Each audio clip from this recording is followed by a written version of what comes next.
ලොවක් මවිත කර වටිනා නමක් ඇත කහපැහැයෙන් දිලිසෙන එය මනරම්ය ලොවවාසී සියල්ලන්ගෙන් ඇල්ම ඇත ලංකාවේ ඒ නාමේ රත්රන්ය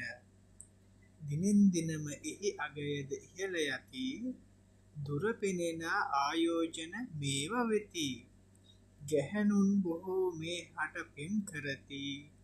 මුදලට පවා මේවා නම් දෙවනි නැති දුප්පතුන්ට මේවා නම් කහවණුය පොහොසතුන්ට මේවා නම් තැන්පතුය පෙම්වතුන්ට ඕනෑ වෙන පිළිවෙත්ය සොරුන්ට නම් මේ ඒවා මසුරන්ය නොයෙක් දෙනා එහි බර ගැන දැනුවත්ය බොහෝ දෙනා ඒ පිළිබඳ දන්නේ නැතිය කෙසේ වුවද මා ඒ ගැන පවසන්න යනවා මේ ඔබ කාටත් දැනගන්න ග්‍රෑම් මටක් යනු ඒ පවුමක්ය 11 ග්‍රෑමයක් තෝලාවට සමානය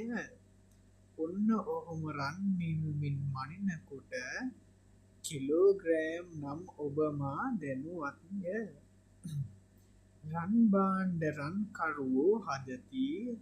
නොයෙක් කලාවන් එහි ඔහු හැඩ කරති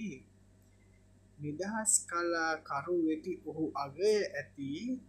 කඩිමුඩියේ වැඩ නම් ඔහු නොකර ඇති කැරට් වලින් රන් අගයද මනිනු ඇත ගණන්කාර අයියා නම් 24 22 නම් මා කා අතරත් ප්‍රචලිතය පැහැය ටිකක් අඩු නම් එය 18ය අප්‍රිකානු රටවල් වල නිදි ඇතිය සෞදි රටත් ඒ අතරට ඇතුළත්ය ඩුබායි නම ලොව කාගෙත් ප්‍රචලිතය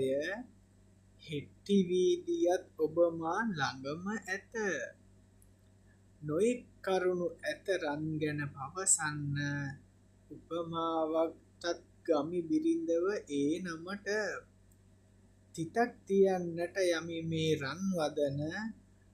පවුමක් දෙකක් ගන්නට පතනවා සැමට